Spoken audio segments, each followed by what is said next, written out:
Bueno, qué emoción retomar sesión con el grupo. Honestamente, en lo personal estoy muy emocionado. Este es uno de mis temáticas favoritas. Entonces, me hace mucha ilusión compartir estos temas con ustedes. Como siempre, más que bienvenida a la participación. Si por alguna razón no quisieran o no pudieran abrir el micrófono para participar, siempre pueden disponer del chat para poneros ahí sus dudas, consultas. Y las compañeras van a ayudarnos visibilizando esos comentarios. Y también les pido que hay algunos espacios durante el taller que habilitamos intencionalmente para preguntas, pero si en algún concepto algo no quedara del todo claro, quisieran que reforcemos, levantan la mano y de inmediato lo atendemos para que no vayamos arrastrando ningún vacío en el proceso.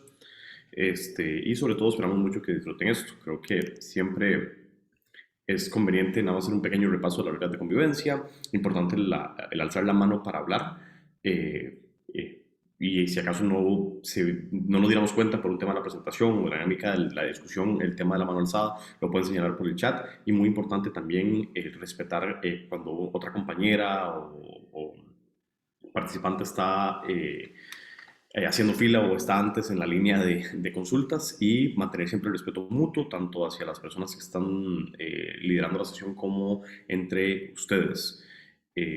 Habiendo visto esto, contarles un poquitito de lo que nos compete el día de hoy en la sesión. En una primera instancia, la bienvenida y reforzarles o afirmarles lo feliz que estamos de tenerlas por acá y lo mucho que nos emociona siempre compartir estos espacios con ustedes.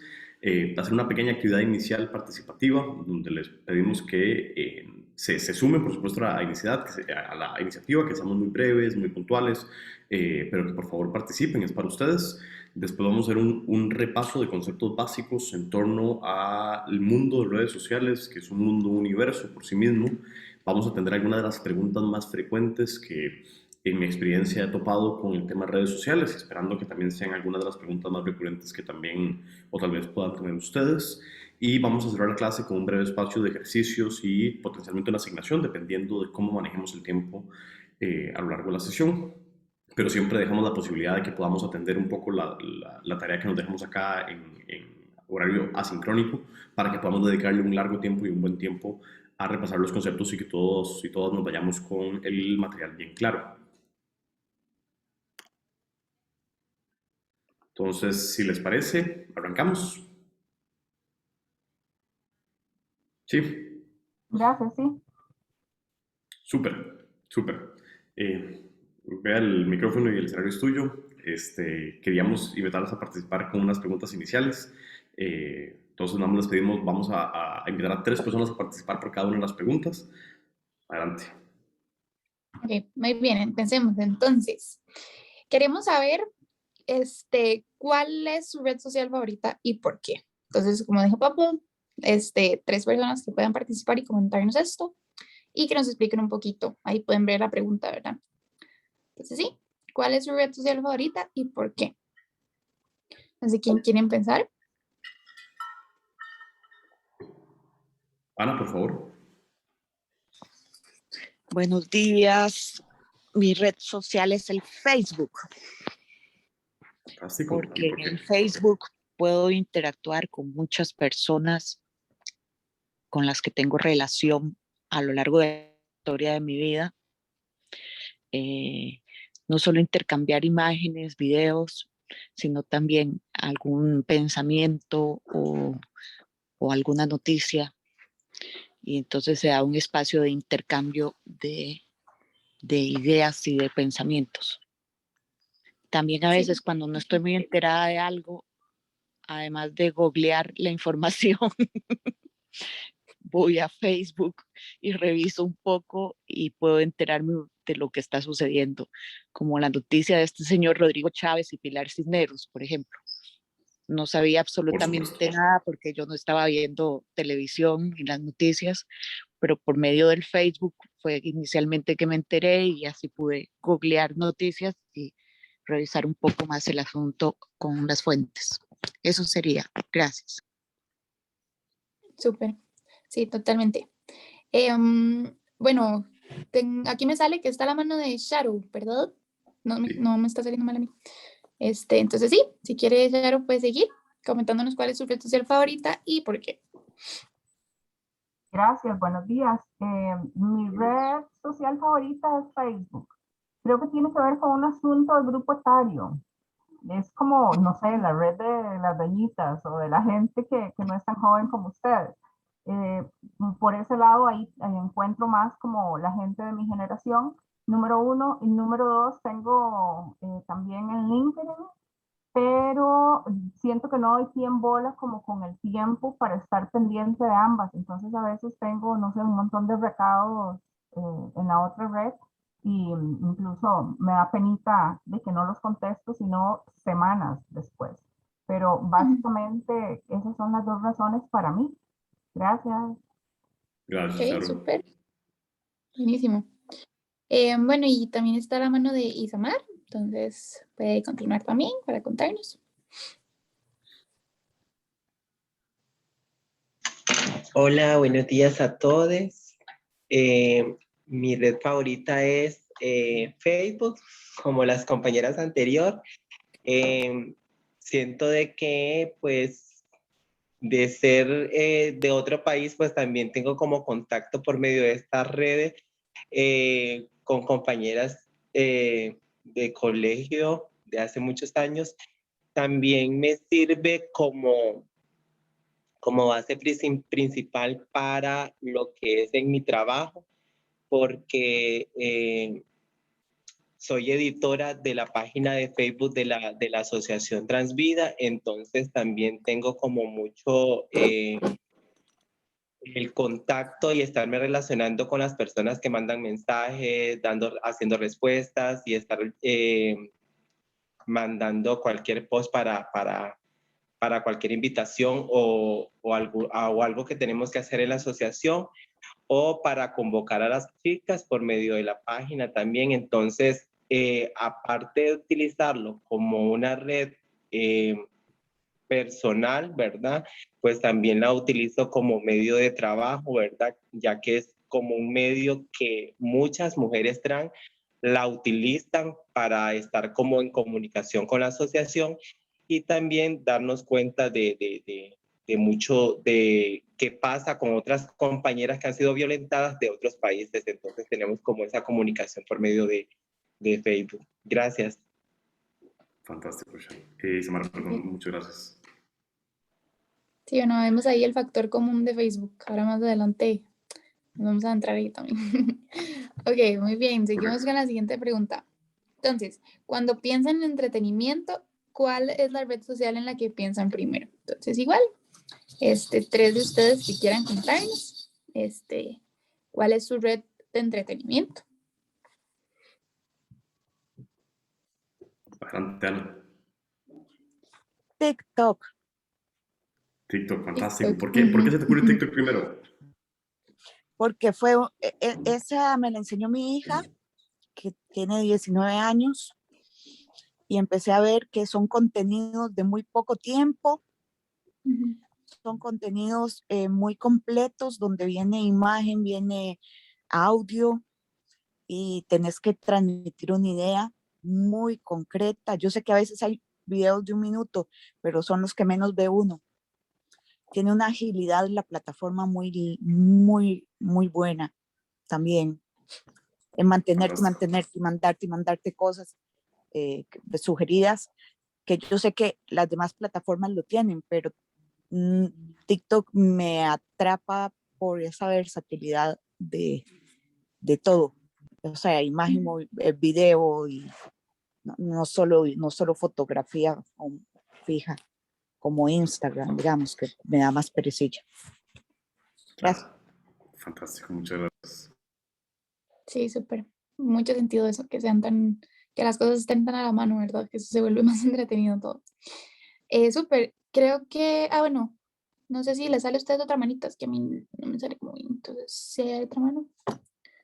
¿Alguna otra que quiera participar y contarnos cuál es su red, cuál es la red que consideran que es de entretenimiento? Dice Nia que Pinterest o YouTube y Elsa también dice que si quieren nos Buenísimo. pueden contar por qué. Bueno, ahí está Hola, Nia. buenos días. Hola. A Buenos mí me días. gustan, A mí me gusta Pinterest y YouTube porque yo ya llegué a un momento en mi vida en el que el entretenimiento debería ser como aprendizaje de algo, ¿verdad? Entonces, las dos redes que a mí me enseñan cosas, no es, digamos, estar ahí adicta a una cuestión que me tiene enganchada, así como anonadada, ¿verdad? Sino que más bien en Pinterest yo busco intereses en los que aprendo, ¿verdad? Y YouTube también tiene un montón de tutoriales, entonces digamos que yo aprovecho mucho mi tiempo de espectáculo en algo que me enseña algo, entonces por eso me gustan esas dos. Sí, súper. Fantástico. ¿Alguien más que nos quiera compartir? O si están de acuerdo con sus compañeras o a mí, nos pueden decir Elsa si había, comparten esos puntos.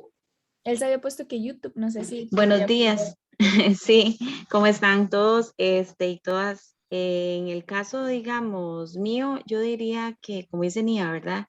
Uno busca un poquito más del tema de aprendizaje, de ver qué capta y qué aprende, pero también de ahí uno puede ver cualquier cantidad de información variada, no tan... Yo diría que no es como las otras plataformas, ¿verdad? Que uno puede pues tener un poco más de contacto con las personas directamente, sino es como informativa. Entonces, al mismo tiempo YouTube da esa calidad, ¿verdad? De poder uno entretenerse ya sea viendo información importante, aprendiendo o incluso la música y lo que son las películas, que también uno las puede encontrar por ese medio. Entonces, a modo de entretenimiento, diría que es una de las principales. Fantástico, fantástico. Y también se nos adelantaron un poquitito justamente a la siguiente pregunta, pero muy buenas las respuestas. Bueno, sí, entonces, ya como lo dijeron, cuando piensan en educación o contenido educativo, ¿cuál es la red social en la que piensan primero? Entonces, tal vez si piensan eso mismo, o si hay otra red también que quieran agregar para esto, que nos quieran contar.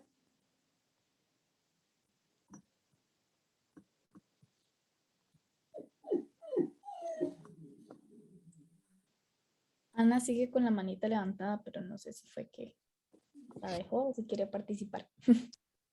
Sí, quiero participar. Bueno, Adelante.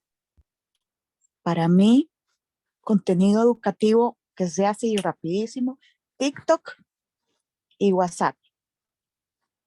Gracias.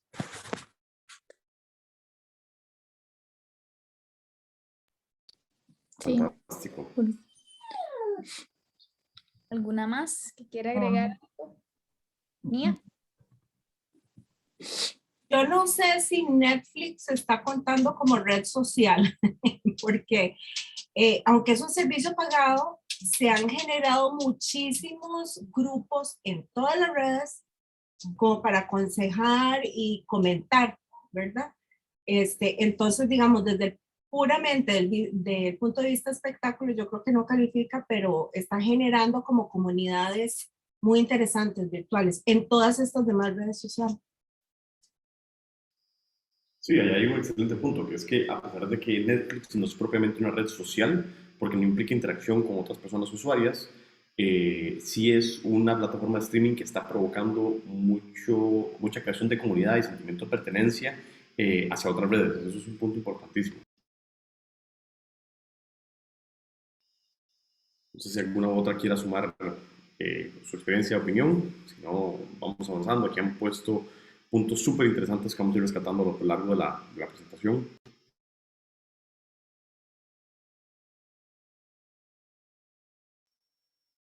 Dice Gismenia, yo utilizo Quai, WhatsApp y Facebook.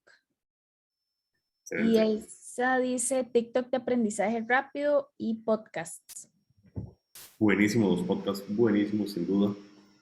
Y Excelente Sharo punto. dice YouTube se encuentran conferencias, informes y tutoriales. Fantástico. Excelente.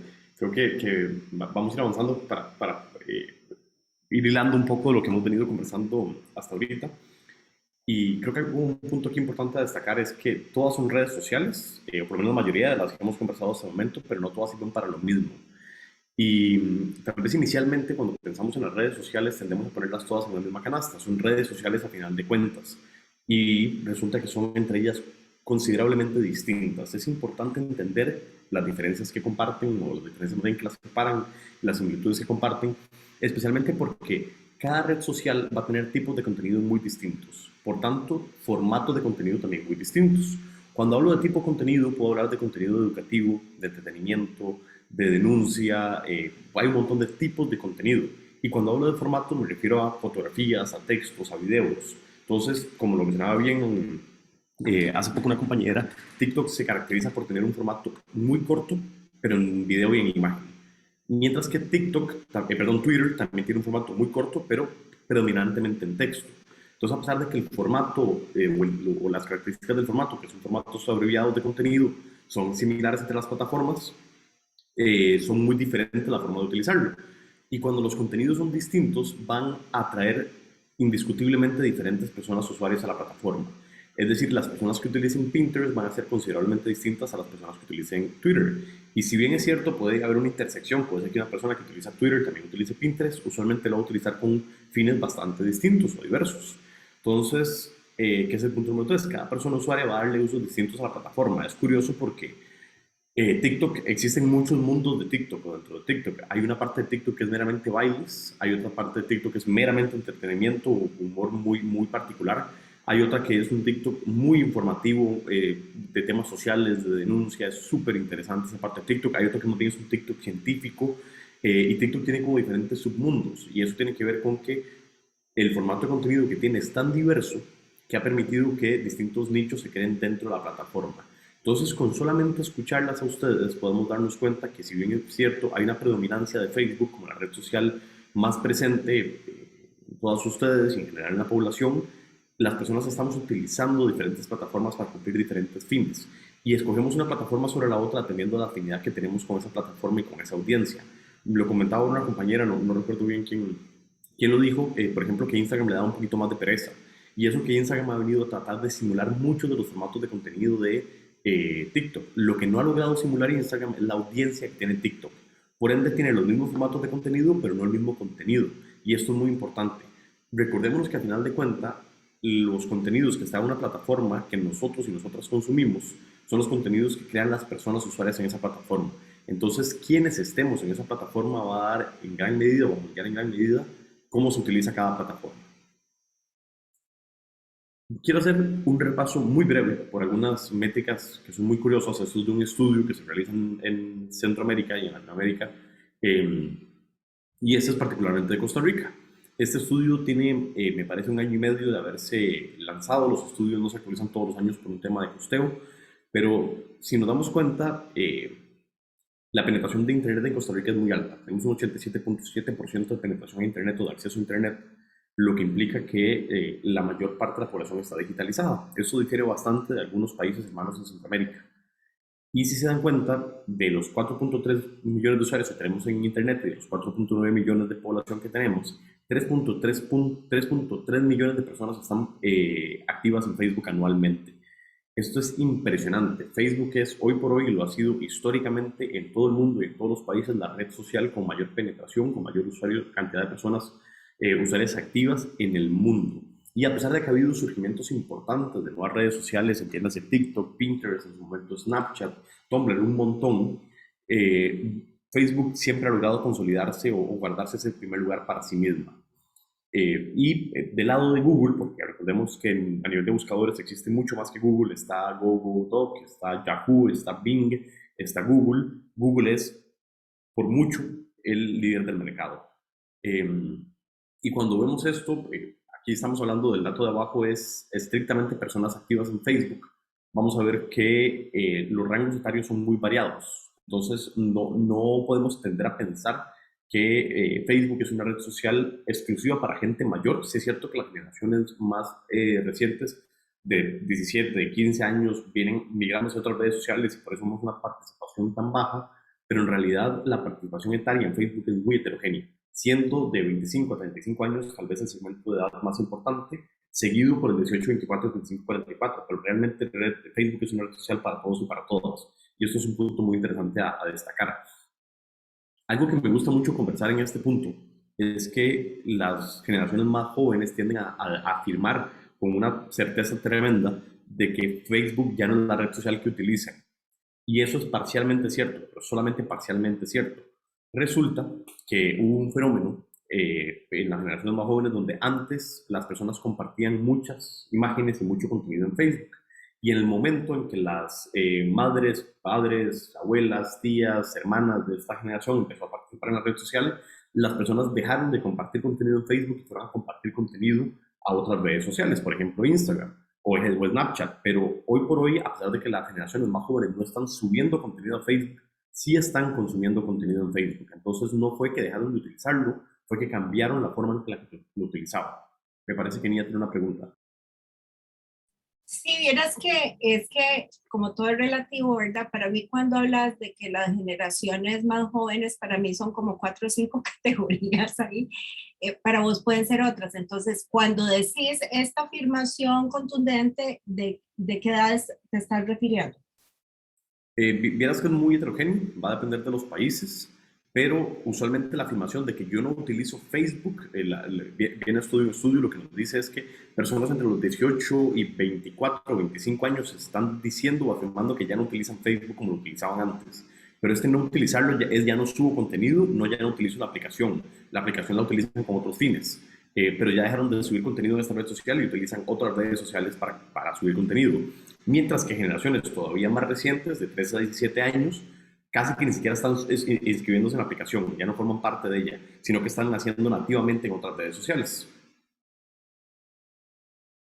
Ok, entonces, yo no sé si vas a entrar para qué usan el Facebook ahora los que están más jóvenes.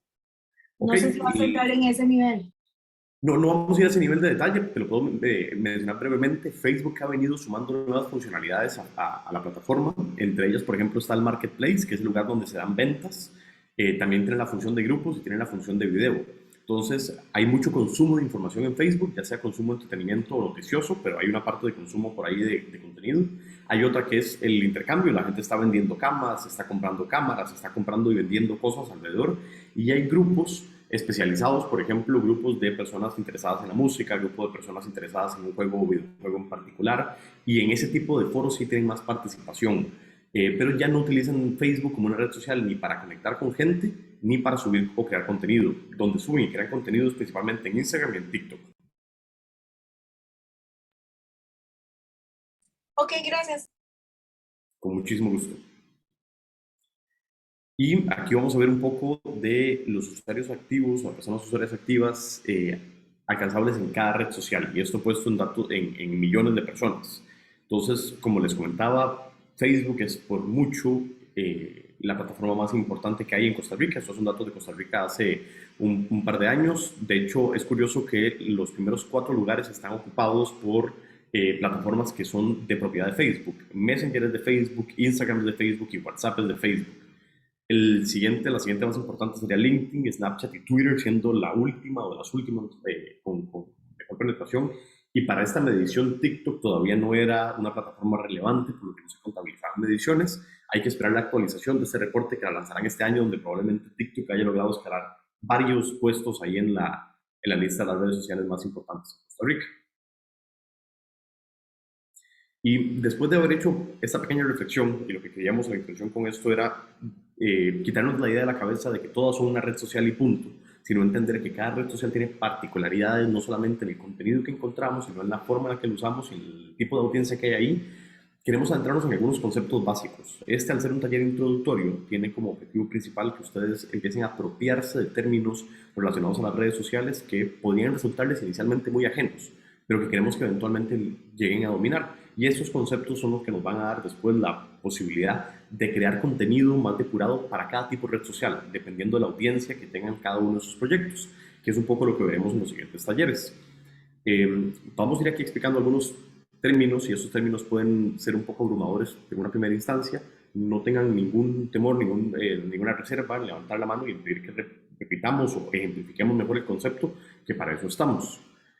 En una primera instancia voy a hacer un pequeño hincapié en la diferencia entre un perfil personal y un perfil empresarial. Esto va a ser muy importante porque Facebook en su desarrollo ha venido sofisticando o mejorando la plataforma para las características de perfiles empresariales. Lo que entendió Facebook en algún momento es que no podía tratar ni a las empresas, ni a las organizaciones, ni a las figuras públicas de la misma forma en la que trataba a las personas usuarias. Entonces creó perfiles distintos que tienen características distintas para atender cada una de esas necesidades. Y voy a salirme brevemente de la presentación para entrar en esta infografía que nos va a destacar algunas de las principales diferencias. ¿Me confirman, por favor, que estén viendo la infografía? Sí, Sí, se está Correcto. viendo perfecto. Fantástico. En una primera instancia, recordemos que la principal función del perfil personal es contactar con gente conocida o del entorno. Esto es muy importante y lo mencionaban varios de ustedes, que es Facebook se creó en una primera instancia y se popularizó porque era una forma de contactar con personas que teníamos rato o tiempo de haber perdido vínculo o contacto. Y la función principal del perfil personal es que nosotros como personas usuarias podamos reencontrarnos o volver a acercarnos con esas personas. Mientras que la función principal del perfil empresarial o profesional no es contactar con otra gente, es que otra gente contacte con nosotros. Entonces, más bien ser un centro de consulta, un centro de amplificación para la marca, organización o figura pública. Entonces, en vez de buscar contactos hacia afuera, vamos a buscar contacto hacia adentro. Me parece que hay otra preguntita por ahí. No sé si te quedó la mano levantada.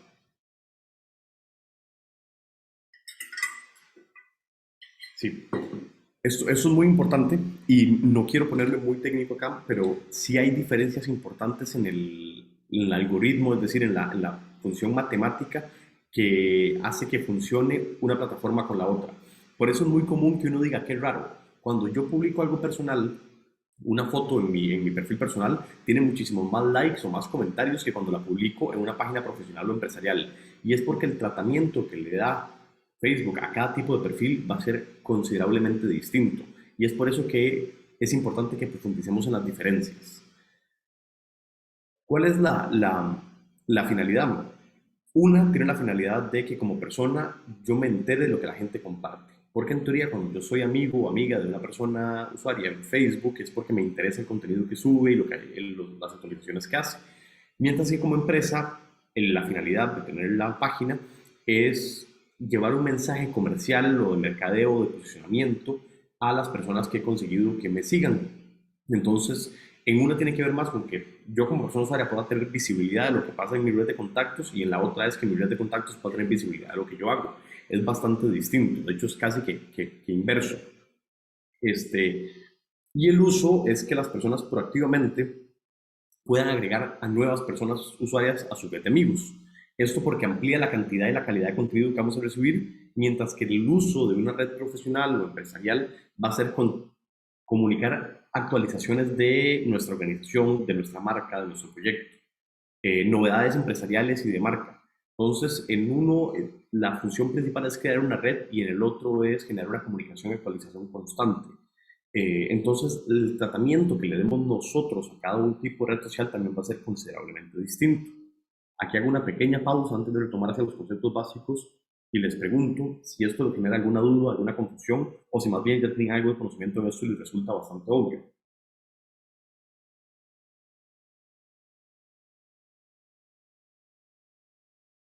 Adelante, Charo, por favor. Gracias.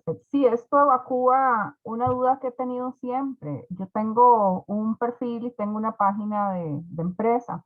Y cuando yo posteo, incluso las últimas veces en página de empresa, me siento como que me quiere chulear y obligarme a pagar por publicidad, porque no le da la gana compartir ese contenido. Se queda ahí en un limbo que yo no sé dónde se queda y no aparece en ningún lado, mientras que en el perfil hay mucha agilidad para el intercambio. Eso es completamente verídico, te agradezco mucho que lo traigas a colación y pasa por una razón muy particular. Facebook, aunque puede parecer malintencionado, realmente, entre comillas, está cuidando los intereses de las personas usuarias que componemos la red. Por ahí del 2012-2013, Facebook se percató de que en ese momento habían más páginas empresariales en su comunidad que personas y entendió que nosotros y nosotras no estamos en Facebook para enterarnos de marcas solamente, sino para enterarnos de nuestras amistades. Por ende, Facebook decidió cambiar el algoritmo, es decir, la forma en la que lleva las publicaciones de una página personal y las de una página empresarial. Eso obligó que las páginas empezaran a tener que utilizar la pauta o ¿verdad? Los anuncios para llegarle a más gente. Pero eso no lo hace solamente por un tema monetario. Lo hace porque si nos saturan nosotros, personas usuarias, de publicidad y de páginas, más que de amigos, nos vamos a terminar yendo de la red. Entonces, lo que hizo fue crear un filtro, que son los anuncios, para que el anuncio tuviera ciertos parámetros y pudiéramos tener una mejor depuración de qué contenido vemos y qué contenido no. Pero eso implicó que perdiéramos muchísimo alcance y muchísima visibilización desde nuestras páginas empresariales. Entonces, esto es todo un reto de cómo le hacemos frente y cómo lo combatimos. Y es parte de lo que vamos a ir entendiendo en los talleres. Adelante, Nia, me parece que hay por ahí otra pregunta. Sí, vieras que ahí me perdiste. No sé si es que el planteamiento que hizo Sharo fue que usaba una página de Facebook personal versus una empresarial dentro del mismo Facebook, o fue que tenía una página de web aparte a la que hacía referencia. No, son dos páginas dentro de Facebook. Ah, ok, perfecto.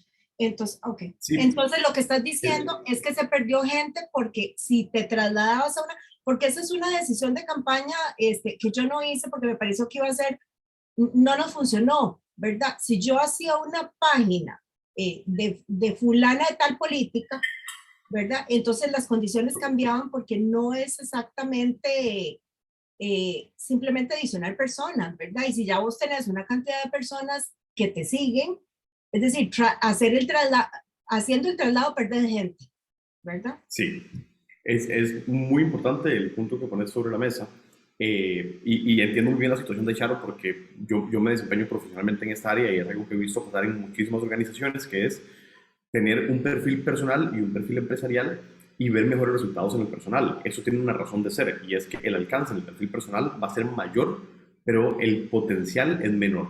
¿Qué quiero decir con esto? Con una página empresarial puede llegarle a millones de personas, literalmente millones o cientos de miles de personas. Una página personal tiene un alcance de máximo 5,000 amigos o amigas. Entonces, en un inicio, aquí vas a tener muchos mejores resultados en la página personal, pero en el largo plazo, cuando el proyecto es más ambicioso, cuando hay que escalar el proyecto, el perfil empresarial, a pesar de que tiene ciertas particularidades y ciertos retos, ofrece muchas más posibilidades. Entonces hay que hacer una muy buena valoración de qué sacrificamos optando uno o el otro. Pero definitivamente es mucho más retador en un inicio y sin presupuesto trabajar con un perfil empresarial que con uno personal. Pero en el largo plazo usualmente tiene mucho mejor alcance y mejor retorno, digamos, el perfil empresarial. Si alcancé más o menos a... Sí, pero entonces con el empresarial el detrimento que tuvo Sharo entonces es que estaban solicitándole pagar más para hacer un alcance. Eso era lo que le estaba pasando. Lo que pasa es que sí, desde el 2014, antes Facebook con un perfil empresarial nos daba el 15% de alcance de la comunidad que teníamos. Es decir, digamos que Sharon hubiera tenido 100,000 personas que la seguían en su página empresarial, antes le hubiera llegado el 15% de eso. Después del 2014 era el 5% y actualmente es como el 1% de los seguidores que tienen un perfil empresarial. Lo que está haciendo Facebook es hacer que las marcas tengan que pagar para que tengan alcance en la plataforma. Entonces sí, creo que igual Charo puede compartir ahí un poco de su experiencia. Gracias. Sí, yo no usaba ni siquiera el perfil empresarial para vender nada, sino para hacer comunicados, para dar pequeñas cápsulas, no sé, sobre servicio al cliente, trabajo en equipo, desarrollo de liderazgo femenino en las empresas. O sea, era como algo que le servía, un contenido que le servía a las personas, que educaba. Por eso es que no volví a publicar porque me iba a costar plata por algo que no me estaba generando plata. Eso era. Claro. Entendido. Perdón, ¿y otra pregunta? Sí, tengo otra pregunta. Entonces, en los perfiles empresariales se puede pagar alcance para el otro lado del mundo. Es decir, para un servicio y con el personal no. Con el personal no. Ok. Entonces voy para ir avanzando un poco y hay bastantes conceptos que vamos a ir ampliando para que todo eso tenga bastante más coherencia y forma. Las redes sociales tienen un montón de propósitos. Tienen propósitos de entretenimiento, de formación, de información. Es decir, algunas personas nos habremos formado en temas en particular gracias a alguna red social en particular. En otros casos, como compartieron ustedes más al principio, nos haremos informado de un tema que después ampliamos en otras instancias. También nos permite comunicarnos con otras personas en la plataforma, nos permite hacer denuncia social o aprender o enterarnos incluso de denuncias sociales y conflictos que estén sucediendo en distintas partes del mundo. Nos permite hacer compras a otras personas usuarias o incluso empresas. Entonces, los usos de las redes sociales son bastante amplios y hay que tener esto muy en cuenta para entender cuál red social sirve mejor cualquiera de los propósitos que tengamos con nuestros proyectos personales o de comunicación. Y voy de aquí metiéndome cada vez en temas un poco más nativos de las redes sociales, ya no tanto del tema de comunicación en general, sino nativos de las redes sociales. Y quiero empezar con la diferencia entre interacciones y reacciones. Y esto es porque son dos términos que escuchamos mucho y que escuchamos utilizarse de manera indistinta, pero son algo distintos. Las reacciones son literalmente estos emoticones que vemos acá, que el más conocido y el más famoso de todos es el like. Cuando le damos like a una publicación, o cuando le damos me encanta, o me entristece, o me gusta, o me enoja, todo eso son reacciones. Y las reacciones son un tipo de interacción, pero las interacciones son mucho más amplias que solamente las reacciones. Entonces, cuando hablamos de que un contenido, una persona usuaria reacciona a un contenido, es dándole alguna de estas emoticones a la publicación.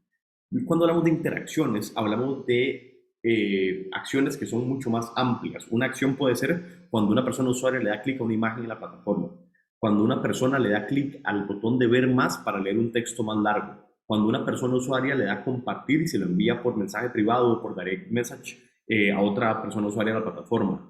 Las interacciones comprenden muchas más acciones que solamente las reacciones. Entonces es una dimensión más global de todas las formas que tiene una persona usuaria en la plataforma para interactuar. Y desde un perfil empresarial, la mayoría de estas interacciones son visibles. Es decir, cuando yo reviso algo que vamos a ver más adelante, las métricas de una publicación, yo puedo saber cuántos clics en una imagen tiene una publicación, o cuántas veces fue reenviada, o cuántos comentarios tuvo, o cuántos compartidos, no solamente cuántas reacciones tiene, que es usualmente la métrica más conocida y más famosa. Por acá, ¿alguna pregunta? Me parece que Nia volvió a levantar la mano. O si tal vez se te quedó por ahí la mano arriba. Sí, súper. Entonces, básicamente las reacciones son una parte de las interacciones son una dimensión más global que incluye otro montón de acciones o de formas de interactuar o reaccionar a una publicación. Esto aplica para cualquier red social. ¿Todo claro por acá? Clarísimo. Gracias. Fantástico. Ese término puede ser un poco truculento y es muy importante cuando hablamos de efectividad en redes sociales. No es lo mismo cuando hablamos de impresiones que cuando hablamos de personas alcanzadas. Es importante porque este término de personas alcanzadas y de impresiones no es un término que sea exclusivo de las redes sociales. De hecho, es un término que se utiliza en toda la terminología de compra de medios. Incluye televisión, incluye vallas, incluye cualquier tipo de medio pagado que utilicemos. Las personas alcanzadas son las personas usuarias únicas que ven un contenido en la plataforma. Es decir, en este momento hay 16 personas participando en esta sesión. Es decir, que el alcance máximo que puede tener esta sesión en este momento es de 16 personas, porque el alcance cuenta cada persona usuaria única que hay interactuando con el contenido o viendo el contenido. Las impresiones más bien hace alusión a la cantidad de veces que, por ejemplo, esta diapositiva sale en la pantalla. Entonces, una misma persona podría ver varias veces esta diapositiva. Yo podría irme para atrás. Perdón. Yo podría irme para atrás y volver a poner la misma diapositiva y esto haría que esta diapositiva haya tenido 2 impresiones por cada una de nosotras o de nosotros. O podría irme para atrás de nuevo y ahora tendría 3 impresiones, porque la impresión lo que quiere decir es cuántas veces esta diapositiva sale en una pantalla.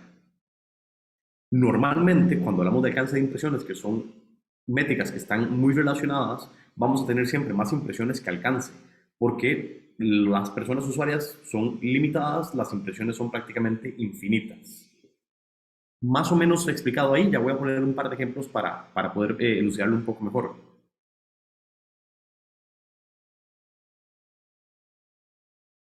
¿Okay? Vamos a entrar con un ejemplo. Imaginémonos que esta diapositiva se ve en dos dispositivos distintos. Se va a ver en el teléfono de Juana y en el teléfono de Oscar. En ese caso estamos hablando de alcance. El alcance sería de 2 personas.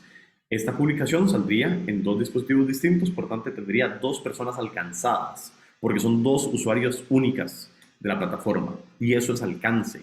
Personas únicas, personas usuarias únicas. Mientras que cuando hablamos de impresiones, lo que queremos decir es que puede ser que a Mariana, por ejemplo, le salga esta publicación 2 veces en el teléfono. Y eso quiere decir que Mariana vio 2 veces un mismo contenido y por eso esa publicación tuvo 2 impresiones en una sola persona. Y esa es la diferencia entre personas alcanzadas e impresiones. Las impresiones es cuántas veces aparece un contenido en una pantalla y el alcance es en cuántas pantallas aparece. Me detengo aquí un segundito, sé que este término puede ser complejo, pero todas las preguntas que tengan, más que bienvenidas.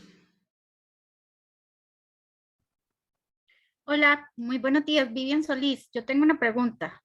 Las visualizaciones, ¿a qué se refieren en Facebook? Ok, las visualizaciones son muy parecidas a las impresiones, pero habla exclusivamente de video. Cuando yo estoy hablando de visualizaciones es muy similar a que yo diga reproducciones de video.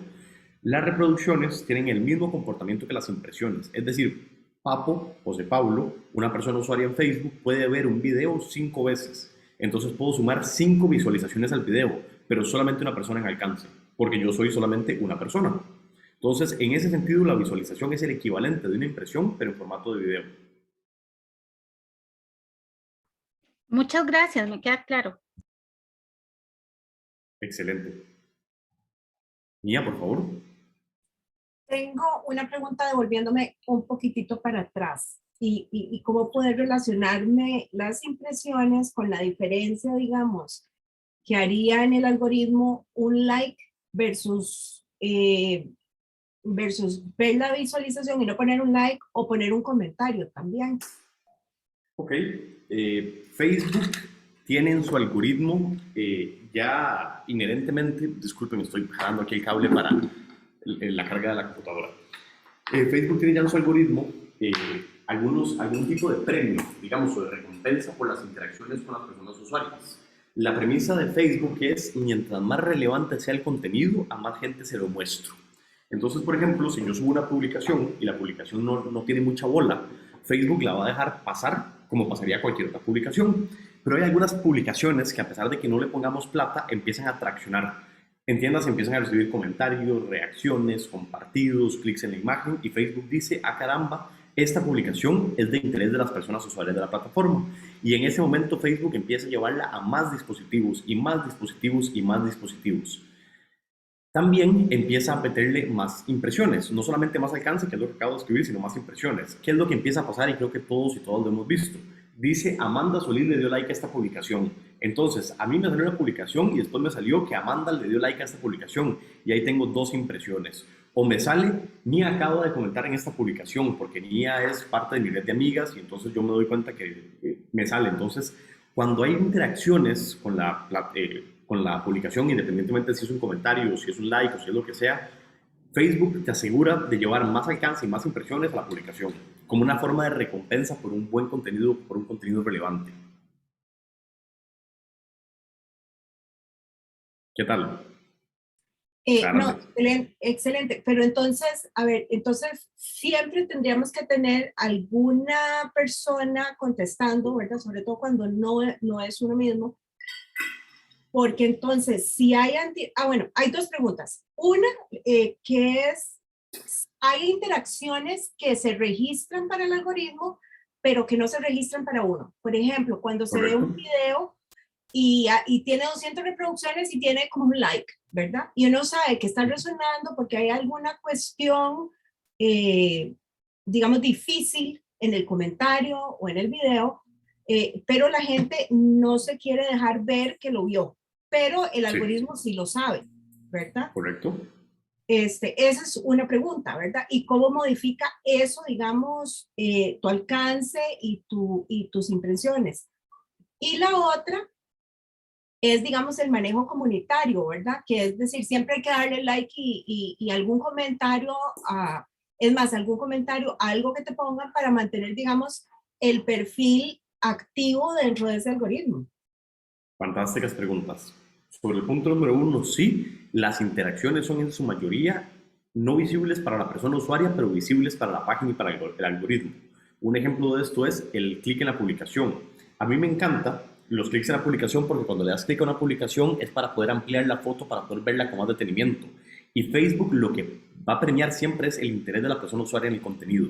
Y evidentemente hay mucho más interés en una persona que le da clic a ver más o le da clic a suma la publicación que solamente un like. Un like es como un poquitito más fácil de dar.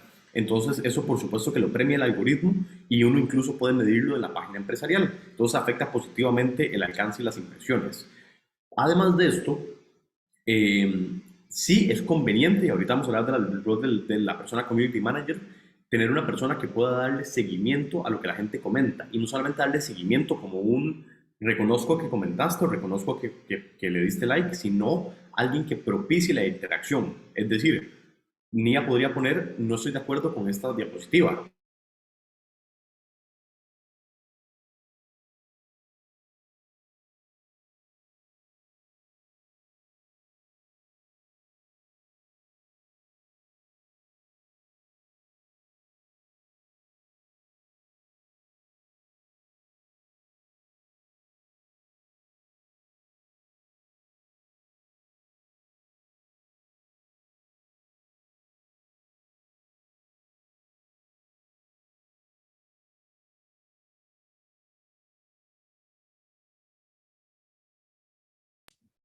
Hola, a Papo se le fue el internet un segundito, entonces ya casi vuelve. Vamos a hacer una breve pausa y ya volvemos.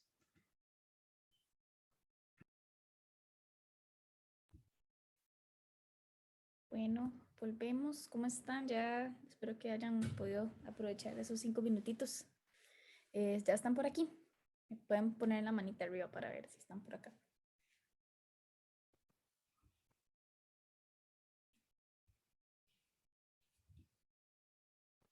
Ok, súper.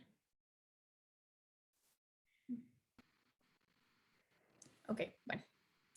Seguimos, Papo. Toda suya la palabra. Te agradezco. Mandy, nada más me das hosting para permiso compartir. Ya te termino de contestar la pregunta ya. Sí, creo que ahorita lo tiene Mónica. Mónica, ¿puede pasarle el host, porfa?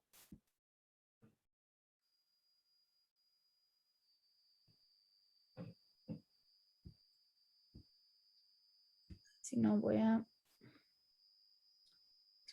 Aquí. Creo que ya tiene permisos para compartir. Súper, gracias.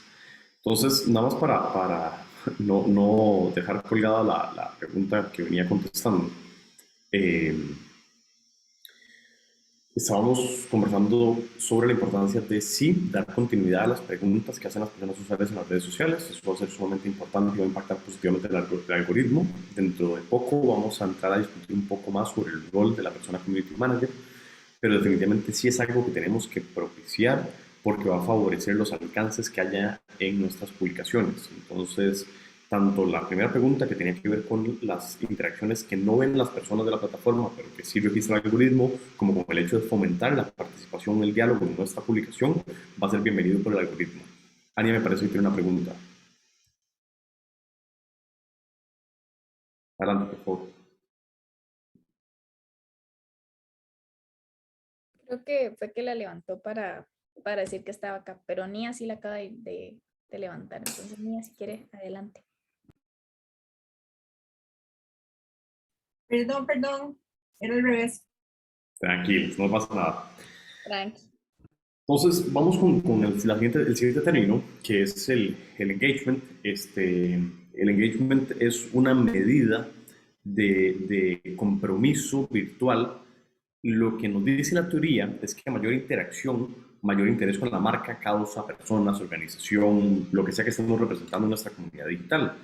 Y tradicionalmente la interacción o el engagement se utiliza como un indicador de éxito en las campañas. Y el engagement incluye desde las reacciones hasta las interacciones que mencionamos anteriormente. Hay un montón de fórmulas para calcular el engagement. Una de ellas es una fórmula porcentual que divide la cantidad de interacciones totales que tenemos entre la cantidad de publicaciones y la multiplica por 100. Eso básicamente nos da una tasa de interacción, una tasa de engagement. No hay tantísimos estudios que documenten apropiadamente cuál es un engagement ideal, pero tradicionalmente se habla que, no sé, rubros por encima del 3-5% suelen ser parámetros de engagement muy saludables para las marcas o categorías. Entonces, el engagement, un término anglosajón que significa interacciones, pero es un poco más global que las interacciones, es una forma de medir el compromiso virtual que tienen las personas usuarias con nuestra comunidad, mensaje, campaña, marca. Adelante, Mía. Perdón, es que te cortaste. ¿Cuál es el nivel de engagement que es aceptable? Recomendable entre un 3 y un 5% de engagement, de tasa de interacción, sí. Pero no hay estudios también documentados que justifiquen el porqué de eso. Han sido estudios con algún nivel de ambigüedad, pero por ahí anda tradicionalmente en la literatura el rubro idóneo. Toda esta discusión, esta conversación que hemos venido sosteniendo hasta el momento nos lleva a conversar brevemente sobre las métricas. Y todo lo que hemos conversado hasta el momento, el tema de visualizaciones, el tema de interacciones, el tema de reacciones, impresiones o alcance, todos esos son métricas. Y hay una diferencia entre las métricas operativas y las métricas destacadas. Las métricas es cualquier indicador numérico de desempeño de nuestra campaña y es una pista que nos va a señalar o a sugerir qué tan bien o mal está desempeñando algún esfuerzo que hagamos en digital. Las métricas operativas son métricas que monitoreamos para entender nuestra campaña y ver posibilidades de mejora, pero no determinan el éxito. Las métricas destacadas son los indicadores clave, que son 3 o 4 indicadores máximo que determinan el éxito o fracaso de una campaña. Voy a poner un ejemplo. Digamos que Amanda va a hacer el lanzamiento de un nuevo producto y tiene como métrica operativa el alcance, porque para ella es importante llegarle a muchas personas, pero su métrica destacada es la interacción, porque lo que dice Amanda es: ¿de qué me sirve llegarle a un montón de gente si la gente no reacciona a mi contenido? Entonces, la métrica operativa la monitoreo para saber a cuánta gente le estamos llegando, saber que podríamos llegarle a más gente, más bien que le estamos llegando a más gente de la cuenta, pero no me dice si me fue bien o mal. Lo que me dice bien o mal es de toda la gente a la que llegué, cuánta gente se involucró o mostró un interés expreso en el contenido que yo hice. Y esa es la métrica destacada, por ejemplo, que sería la interacción. Me parece que por ahí tenemos otra preguntita. Adelante, por favor. Sí, esa era mi pregunta, porque, es decir, lo peor que puede pasar en campaña es que nadie te vea. Sí. Y en 2 ocasiones yo tuve 2 posteos que en general fueron los que se hicieron más virales, ¿verdad? Se hicieron virales por cuestiones completamente negativas. Entonces, por supuesto que la preocupación era absoluta, pero era mejor que no dejaran de trabajar. Y era una de las preguntas que yo estaba guardando y estoy escribiendo para el chat para unas preguntas generales al final. Pero es mejor... recuerdo que nosotros pusimos una fotografía que fue, es decir, un troleado de los otros bandos, ¿verdad? Pero le dieron mucho engagement a la cuestión de la seguridad, por ejemplo, local. Y es terrible porque para mí los troles son como la gente que antes llegaba a destruir vallas, ¿verdad? Porque es realmente como que se pasean en todo. Pero a la vez, conforme participaban, pues entonces nos estaban dando plataforma a nosotros, ¿verdad? Entonces era en términos de eso. Si era mejor que le siguieran dando, ¿verdad? Porque nos estaban dando visibilización. No hay una respuesta única. Hay una particularidad que pasa con digital de que hay que estudiar el caso por caso, porque no hay una fórmula de éxito. Y hay que tener mucho cuidado con las supuestas fórmulas de éxito, porque cada marca, cada categoría, cada nicho, cada audiencia es un mundo y hay que respetarle como tal. En algunas ocasiones no hay nada de malo con que se tenga exposición asociada a reacciones negativas, siempre y cuando la reacción negativa no sea directamente hacia al proyecto de uno o de una. Si es un ataque directo al proyecto o mensaje que uno está comunicando, sí habría o convendría no tener ese tipo de interacción. Pero si es que nos estamos visibilizando a través de una interacción negativa, pero de un tercero, puede ser que valga la pena mantenerlo, pero siempre con un monitoreo muy constante. Igual pasa con las métricas destacadas y operativas. Puede ser que para una marca o para una organización la métrica destacada sea el alcance y no sea una métrica operativa, porque la métrica para ellos o ellas sea cuánta gente cubrimos, cuánta gente escuchó mi mensaje. Entonces, cada campaña puede tener objetivos muy distintos y por eso vale siempre la pena tener esos conceptos claros para no ser machotero o machotera. Es decir, no veamos siempre engagement o no nos abstengamos siempre de interacciones como la que está describiendo usted, sino que entendamos el caso por caso, cómo abordarlo, cómo es más conveniente, cómo es más seguro hacerlo para nuestro proyecto, para nuestra marca. Sé que no es la respuesta ideal porque hay algo de ambigüedad, pero es la respuesta más honesta que podría darte. No sé si logré.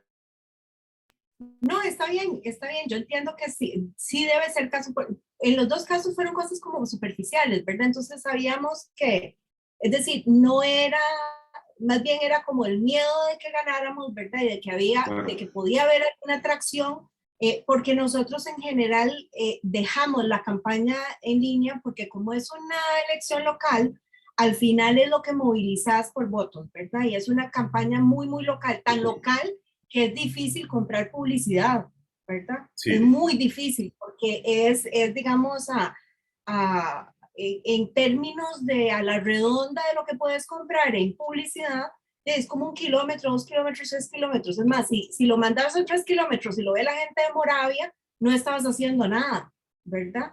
Claro. Entonces, porque depende de tu ubicación también, ¿verdad? Entonces, en realidad aportaba poco para la campaña local. Clarísimo, clarísimo, sí. Como decías, hay muchas particularidades en cada una de las situaciones y definitivamente el nicho que hay relacionado a esta campaña tiene mucho que ver con eso. Pero fantástico. No sé si hasta acá, equipo, tengan preguntas, dudas, algo que queramos repasar antes de continuar. Nos quedan un par de términos, conceptos básicos más a repasar, algunas preguntas y pasaríamos a la actividad.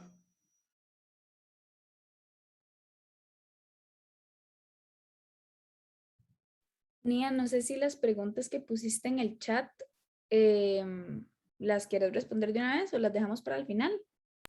Como ustedes quieran, en realidad son preguntas como para el final porque son generales, ¿verdad? No son específicamente de este tema, como ustedes te gusten. Fantástico, si quieres, Mandy, las dejamos para la sección donde tenemos las preguntas más frecuentes y las sumamos a estas preguntas que nos comparten en el chat. Súper. Fantástico. Entonces, voy a pasar un término, que es un término, me van a disculpar la palabra, pero algo manoseado, un poco constituido, ha sido tergiversado ampliamente el término del storytelling, porque se ha venido a complejizar más de lo que realmente es. Y algo que me fascina del foro en el que estamos el día de hoy es que sé que muchas de ustedes son expertas con el tema de las historias. Entonces, no quiero que de ninguna forma que el término sea un término anglosajón o que sea un término que ha venido a desvirtuarse mucho, les permita intimidarse o poner en duda la habilidad que han demostrado a lo largo del foro contando historias. ¿Qué es el storytelling? Es básicamente un término que se popularizó mucho en los últimos años, que se puede traducir como el arte o la capacidad para contar historias que sean interesantes. ¿Y por qué es importante? Porque diariamente estamos recibiendo o siendo expuestos y expuestas a casi 5.000 mensajes publicitarios. Entonces, capturar la atención de las personas usuarias puede llegar a ser muy difícil y las historias suelen ser la mejor forma de hacerlo. El storytelling tiene particularidades y retos distintos dependiendo de la plataforma que utilicemos. Si estamos haciendo un formato virtual como este, o si estamos haciendo un formato presencial, si es un podcast, si es un video de 1 minuto, si es un video en YouTube de 20 minutos, si es un posteo con 125 caracteres solamente en Twitter, evidentemente los retos, las particularidades de cada historia van a ser muy específicas, pero sí es importante que las historias suelen ser mucho más atractivas que un simple anuncio de ventas. Y no quiero que pensemos que vender es solamente vender productos, también podemos vender nuestra visión de la política comunitaria que deberíamos tener en X comunidad. Eso también es una forma de vender a la gente una visión, un propósito, una articulación política. Entonces, el articular y utilizar historias que tengan un principio, una atención, un fin, que puedan tener de alguna forma algún desenlace, va a mejorar considerablemente los resultados que podamos tener en nuestras redes sociales, indistintamente de cuál red social estemos utilizando. Y estoy seguro que ustedes pueden hacer un uso maravilloso de este recurso para contar sus historias y poner sus ponencias a través de las diferentes plataformas digitales. Nada más que hacer un breve repaso. No sé si con este término hay alguna pregunta o consulta.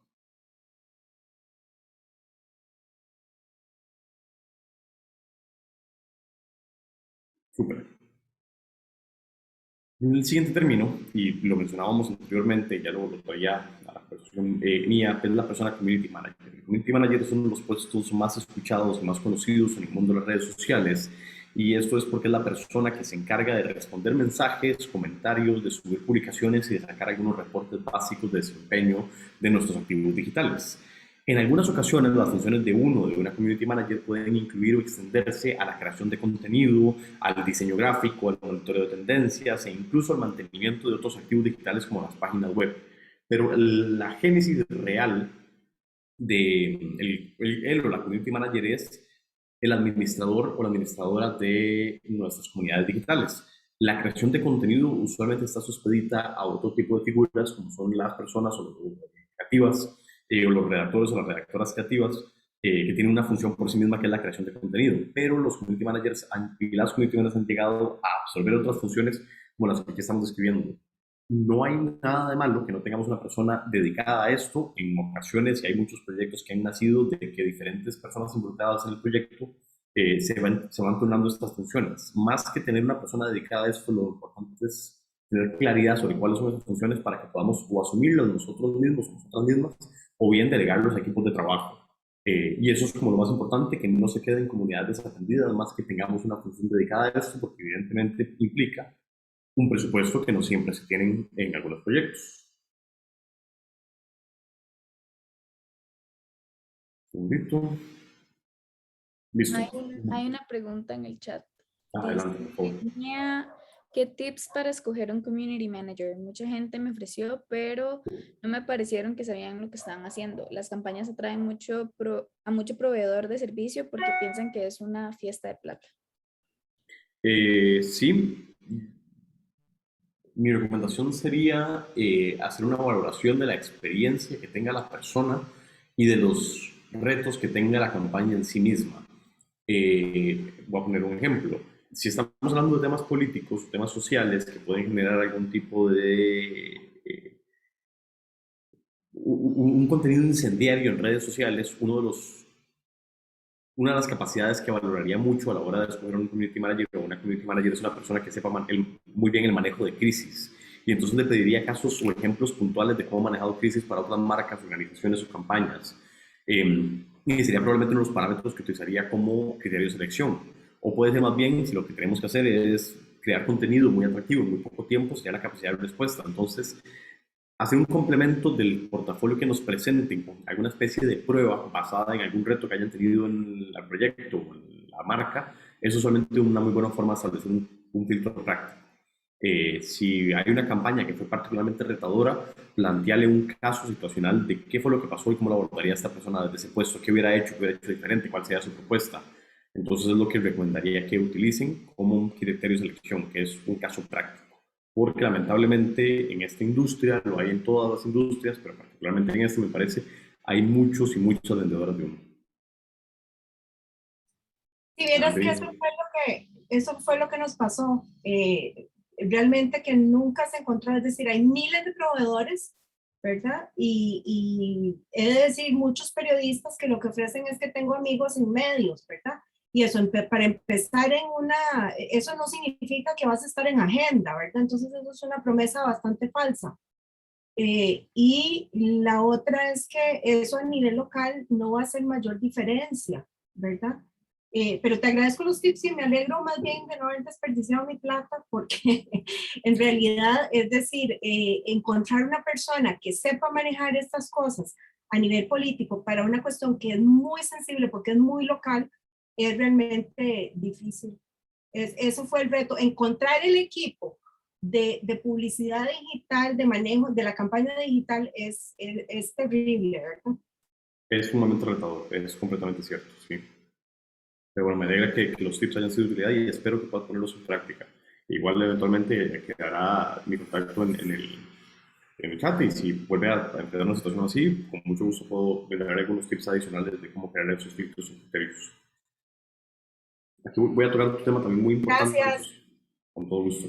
Asociado a los equipos de manejo digital, y uno de esos son las personas influencers, ¿verdad? Que los influencers, influenciadores o influenciadoras son las personas que por su tipo de contenido y volumen de seguidores y seguidoras suelen tener un potencial para amplificar mensajes de marcas, organizaciones o eventos. Se pueden clasificar según el tamaño de su audiencia. Por ejemplo, pueden ser influenciadores o influenciadoras, o macroinfluencers o microinfluencers y hasta nanoinfluencers, que son personas que tienen comunidades muy pequeñas, pero muy involucradas, muy comprometidas con el tipo de contenido que crean estas personas. Y tradicionalmente, por lo menos la clasificación que utilizamos nosotros y nosotras en el trabajo, son tres tipos de creadores, de influencers. Las celebridades, que son personas que tienen altos volúmenes de seguidores y seguidoras porque han tenido una exposición pública importante. Por ejemplo, puede ser algún periodista o alguna periodista de algún canal nacional, algún cantante o alguna cantante de alguna banda en particular, alguna figura pública en general que ha ganado muchos seguidores y seguidoras básicamente por su exposición o por la amplificación que le ha dado los medios tradicionales. El segundo tipo de influencers que conocemos o categorizamos son las personas líderes de opinión. Las personas líderes de opinión lo que tienen es un criterio experto en alguna temática en particular. Esto pueden ser, por ejemplo, nutricionistas, pueden ser deportistas especializados o especializadas, pueden ser expertos en cualquier materia, que usualmente las personas la siguen o le siguen porque quieren aprender o educarse más sobre una temática en particular. Y el tercer tipo son los y las creadores de contenido. Las personas creadoras de contenido usualmente lo que ofrecen es un contenido de muy alta calidad sin importar la temática. Por ejemplo, una Chris Dyer no es necesariamente una celebridad, no es una líder de opinión, no es una experta en un tema en particular, pero ella ofrece un contenido de moda y de comida muy depurado y usualmente la gente la sigue por la calidad de contenido que ofrece. Hay otros TikTokers costarricenses, otros TikTokers costarricenses que tienen contenido humorístico muy bueno, no son líderes de opinión, no son celebridades, pero el contenido que hacen es tan entretenido, tan ameno de ver que la gente lo sigue. Y entonces son como los tres tipos de categoría que utilizamos. La categorización es importante porque dependiendo del mensaje que vayamos a dar, un tipo u otro tipo de influencer va a ser de mayor beneficio. Por ejemplo, si queremos un mensaje con muchísima amplificación, es posible que las personas o figuras públicas sean el mejor medio porque van a recibir mucho más alcance. O más bien, si estamos hablando de una temática muy específica, una persona líder de opinión va a tener mucho mejor impacto porque aunque la comunidad es más pequeña, tiene más credibilidad. O la tercera, si es un contenido que es más atractivo visualmente, probablemente una o un creador de contenido va a ser el mejor fit para nuestra campaña. Y eso es un poquitito superficialmente el mundo de los influencers que se maneja actualmente. Antes de pasar a las preguntas frecuentes, voy a abrir un espacio pequeño y cortito para preguntas. Sé que esas temáticas pueden ser densas.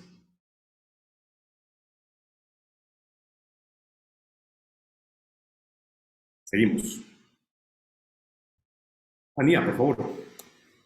Si podrías, por favor, elaborar en la categoría de nano influencer, porque me parece que eso sí podría ser, digamos, una opción un poquito más local, digamos, para efectos de municipalidades. Por supuesto, la persona nano influencer es una persona que usualmente tiene más de 500 personas que le siguen en cualquier red social y usualmente tiene una tasa de interacción alta.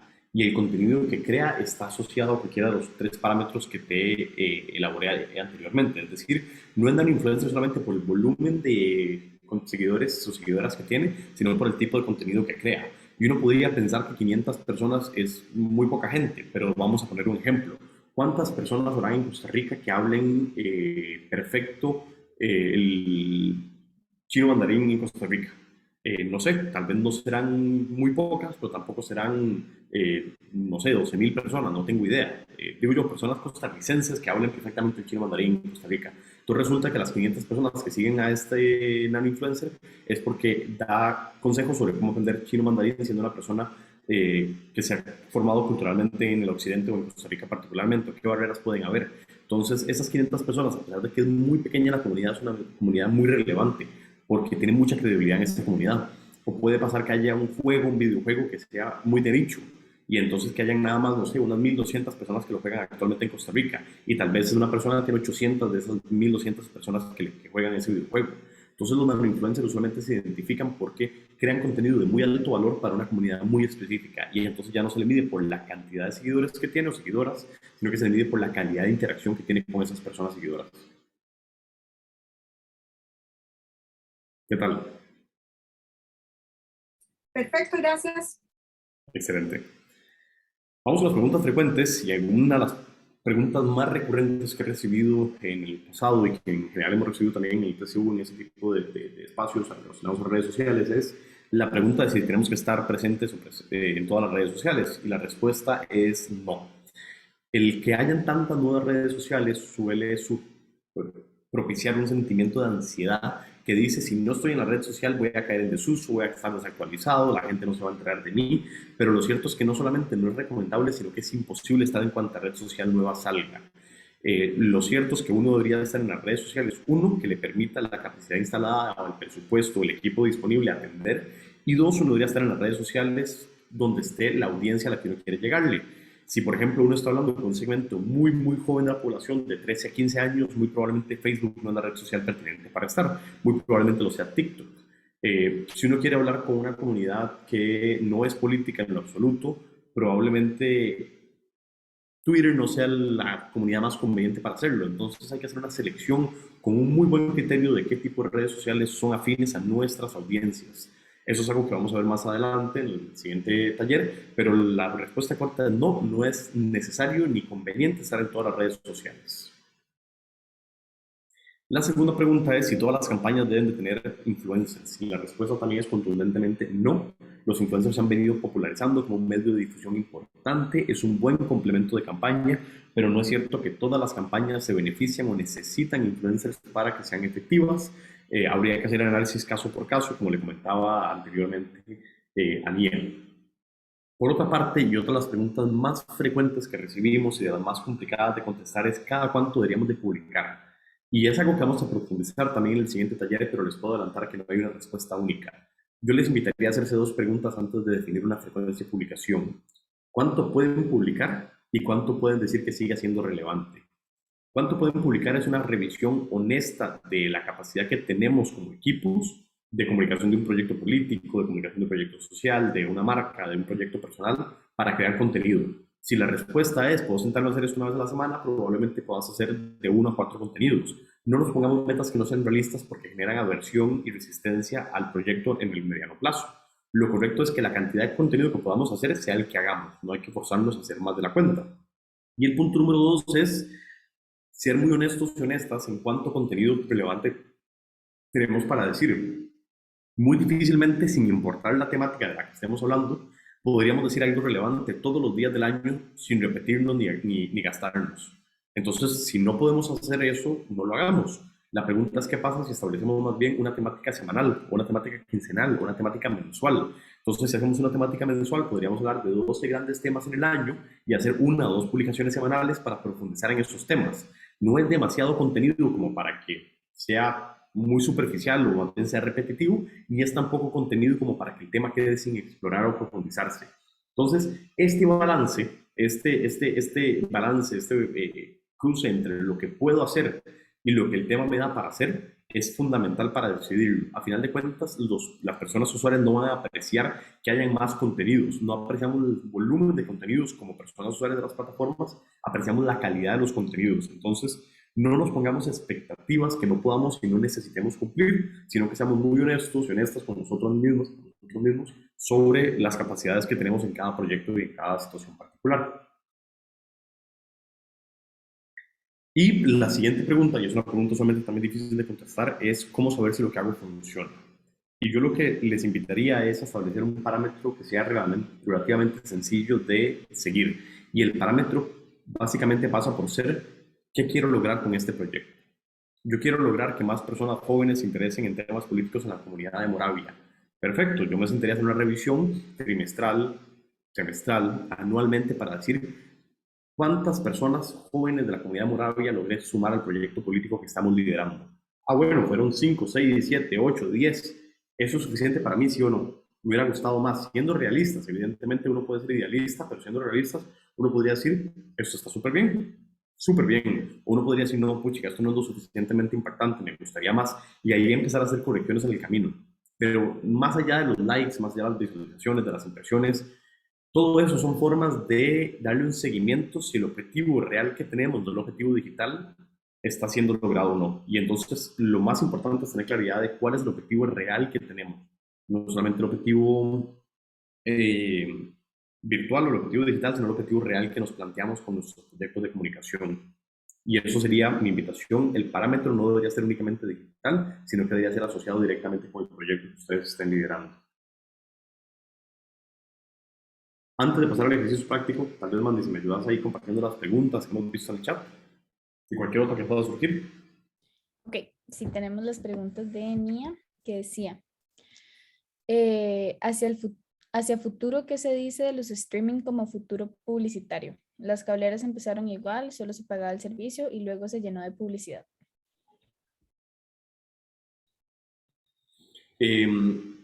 Hay dos tipos de streaming. Están las plataformas de streaming como lo es Netflix, Disney Plus, HBO y todo esto. Muy probablemente estas plataformas eventualmente lleguen a tener algunos acuerdos publicitarios menos invasivos que los que tienen actualmente los espacios televisivos. Lo que pasa con los espacios televisivos es que los que se benefician de la publicidad no son las cableras, sino que son los canales. Entonces es el canal quien finalmente se beneficia de tener espacios publicitarios. La cablera simple y sencillamente hace la distribución de las ondas de frecuencia que tienen los canales.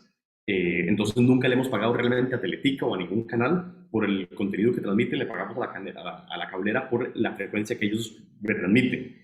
La diferencia con los servicios de streaming es que, por ejemplo, Netflix en su gran mayoría está creando su propio contenido y lo está creando con la plata que nosotros pagamos en suscripciones. Entonces la diferencia que tiene este modelo de suscripción es que estamos pagando por recibir contenido adicional y algún contenido de repertorio de las plataformas a las que estamos suscritos. Entonces muy probablemente no lleguemos a ver la evolución que tuvimos en su momento con las cableras, probablemente no llega a pasar lo mismo porque estamos centralizando las fuentes.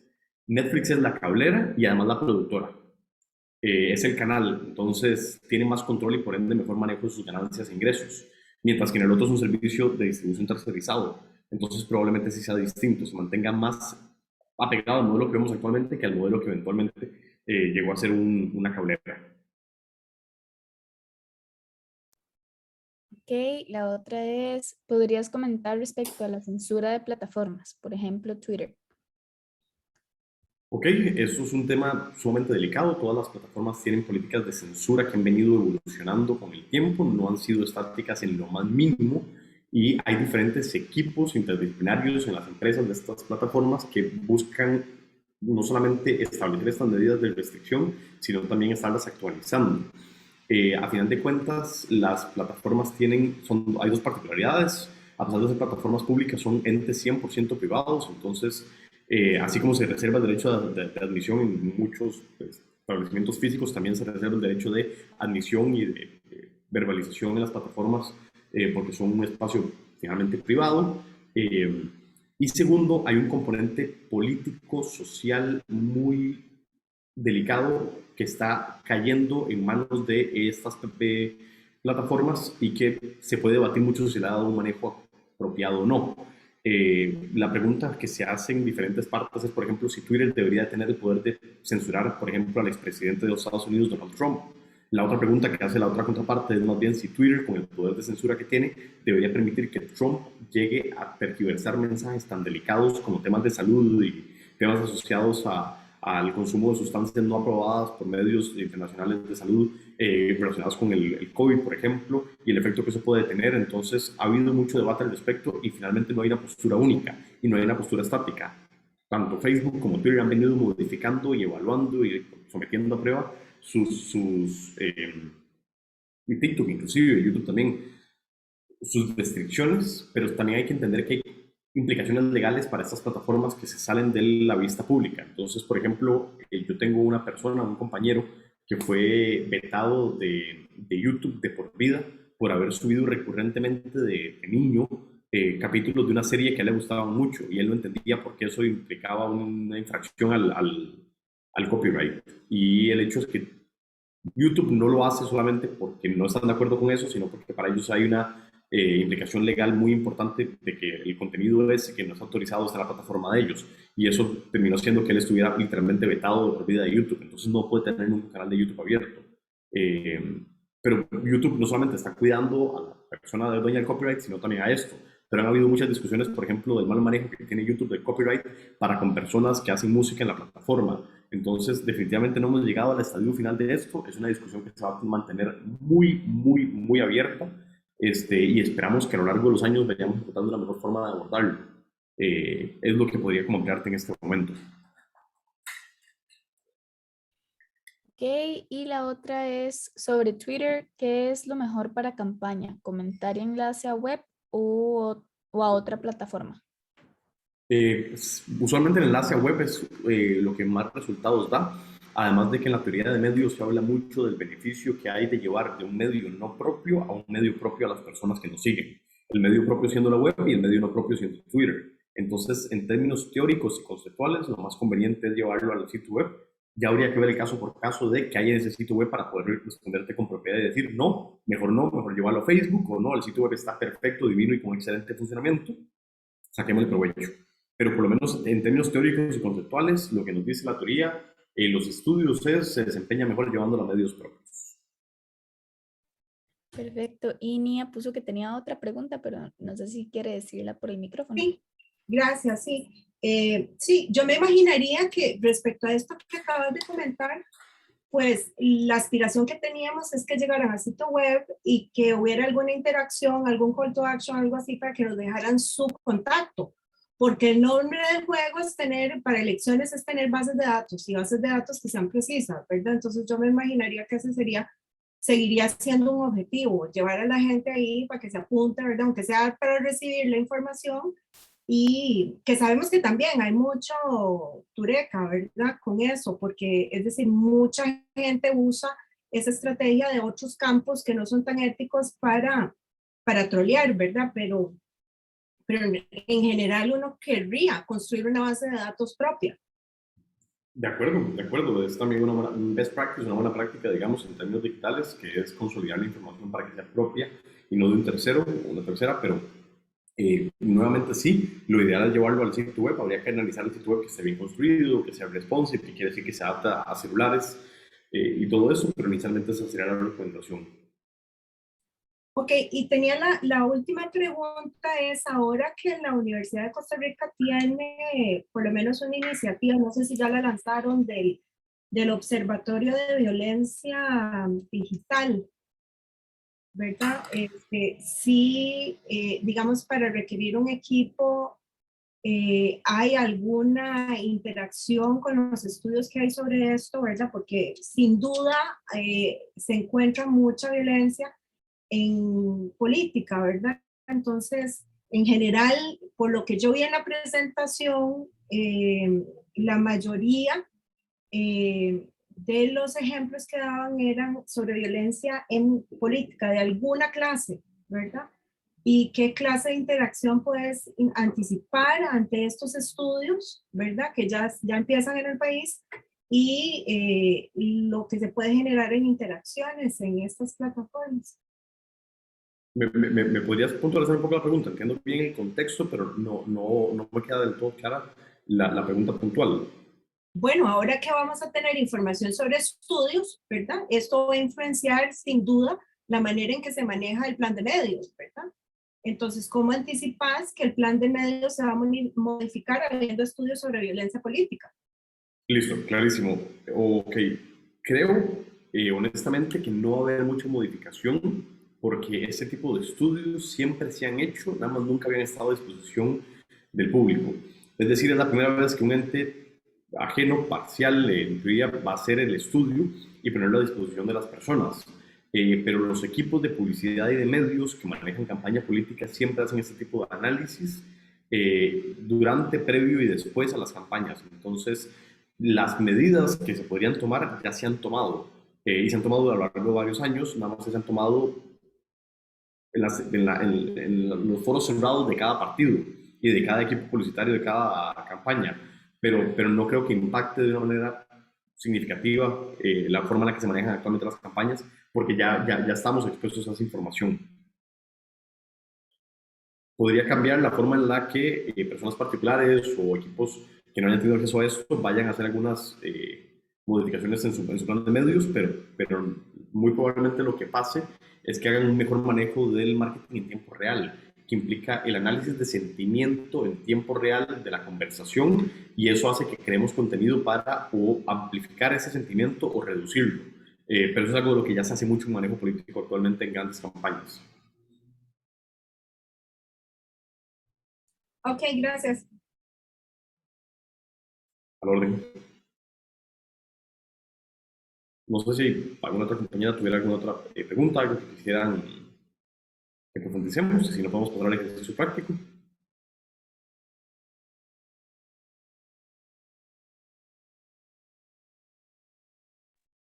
Creo que pasamos, ¿verdad? Aquí, compañeros, vamos a dividirnos en subgrupos para que conjuntamente hagamos la creación de una página empresarial de Facebook. Aquí van a tener el apoyo completo de las tutoras en todo momento y podrán ir conjuntamente llenando el perfil de los proyectos de comunicación, así como eventualmente hacer uso del logo que crearon. No quiero que sientan ninguna ansiedad con este proceso. Es un proceso que es realmente intuitivo. Los equipos de desarrollo de plataformas se han encargado que el proceso sea muy amigable. Y si hay alguna duda en el proceso, vamos a estar ahí para acompañarles. Y de no lograr llenar el perfil, van a tener una guía que se les va a compartir para que terminen de completarlo a lo largo de la semana como asignación. Entonces, no hay ningún problema si no alcanzamos a completar por completo el ejercicio. Es muy importante que idealmente sea alguna de ustedes la que haga el compartir la pantalla y la que haga la acción de crear el perfil con la guía de la persona tutora, para que el conocimiento práctico manual de cómo crear la página y cómo navegar a través de esa sección no se quede en las personas tutoras, sino que se quede en ustedes. Y igualmente vamos a estar acompañando en cada momento. Agradecería si volvemos más o menos a las 10:55, unos 5 minutitos antes, para hacer un pequeño cierre, una pequeña devolución, algunas conclusiones. Entonces vamos a tener aproximadamente 15 minutos para hacer la actividad. No sé si tienen con esto alguna pregunta, alguna inquietud, si alguna persona del equipo quisiera ampliar algo de esto. Mía puso que tiene una pregunta más. Sí, tengo una pregunta más, que es, ¿a dónde conseguimos a la gente que realmente sabe, verdad? Porque, es decir, esto fue pedir referencias, poner anuncios anónimos, buscar en grupos, toda clase de cosas, ¿verdad? Todo lo que estuvo a nuestro alcance para buscar un buen equipo y no fue posible. ¿A dónde encontramos a la gente que sabe sobre eso? Es muy complejo porque en cualquier foro o espacio que busquemos vamos a encontrar gente que sabe y gente que dice que sabe, y eso es inevitable. Pasa en cualquier ámbito profesional.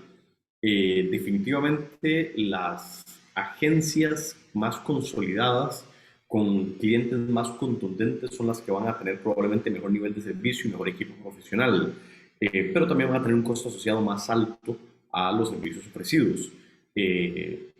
La forma más fidedigna, digamos, de acudir a un equipo publicitario profesional en términos digitales probablemente sea recurrir a Comunidad. Comunidad es la Asociación de Empresas de Comunicación en Costa Rica, donde los asociados o las empresas asociadas son algunas de las empresas de publicidad más importantes en el país, y hay de todos tamaños y de todos presupuestos, pero usualmente son las más consolidadas.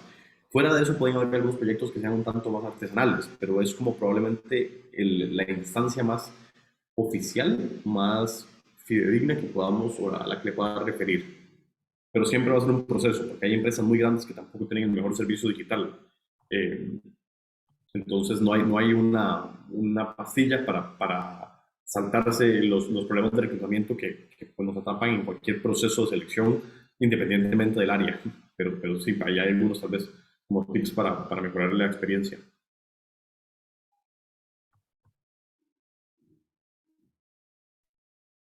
Pues claro, me llegaron a cobrar $20,000, o sea, no se mueven si no es nacional.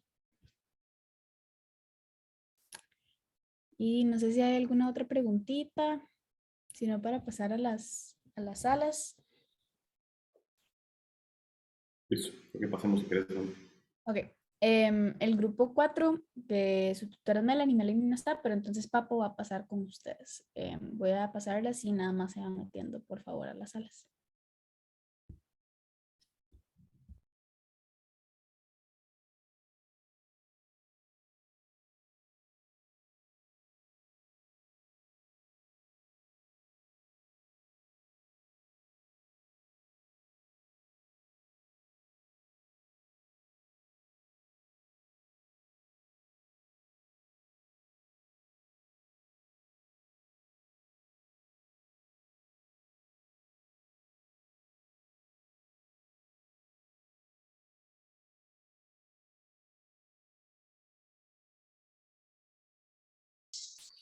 Amanda,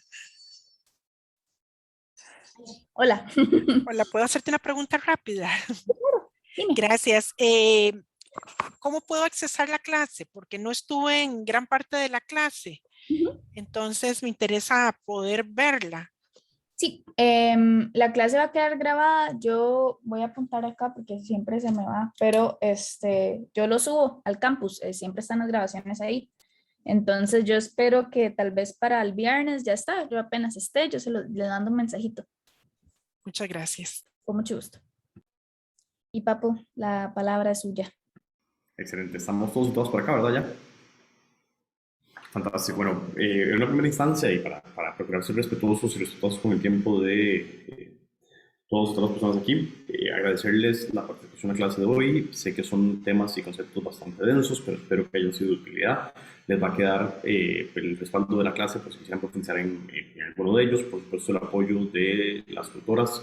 Y si quieren consultar conmigo, también como persona encantadísimo de apoyarles. Y muchos de estos temas vamos a ir respondiendo más hacia la práctica en la siguiente sesión. Entonces, las invito a que no tengamos ansiedad todavía. Si alguno de los temas nos resulta un poco ajeno, porque eso es muy normal y estamos todavía empezando. Y durante la semana nada más recordar, terminar de rellenar la página, sobre todo hacer uso del perfil logo que ya crearon para subirlo como foto de perfil. Y espero que hayan disfrutado mucho la clase. Abro un espacio muy breve, muy puntual, alguna pregunta para no dejar ningún vacío, pero espero que haya sido de utilidad y sí, que tengan un excelente día. Una preguntita, algo que quieran agregar alguna o sumar algo. Sí, Pati. Gracias. ¿En qué clase estamos? Ahora estoy novena, ¿es la octava o novena? Es la novena. Ya queda esta, bueno, ya terminó esta, queda la de la próxima semana, que va a ser nuestra última como clase ya de temas y luego ya sería como la presentación de los proyectos y como ya despedirnos y pues decirle chao a ustedes y ustedes a nosotros y chao al curso. Ok, pero nos queda, bueno, nos queda la próxima únicamente. Sí, como de tema, sí, y luego hay una sesión como de despedida, como tipo fiesta de la alegría, pero desde las casas. Gracias. ¿Alguna otra duda? ¿No? Bueno, de Cuando nuevo. ustedes preguntan alguna otra duda, no necesariamente es que no haya, es que todavía, por lo menos yo estoy procesando todo lo que vi, pero muy No, todo bien. buenísimo, gracias. Cualquier cosa, igual si, por ejemplo, están procesando todavía y se les ocurre alguna duda, recuerden que ahí está el chat, nos pueden mandar un mensaje y con muchísimo gusto, pues ahí estamos nosotros pendientes para contestarles. Si no hay nada más, pues nada más queda agradecerles por estar acá todos los miércoles y bueno, nos vemos la próxima semana con la clase de Estrategia de Contenidos. Muchas gracias. Que estén bien. Gracias. Hasta el próximo. Hasta luego a todos. Chao. Chao.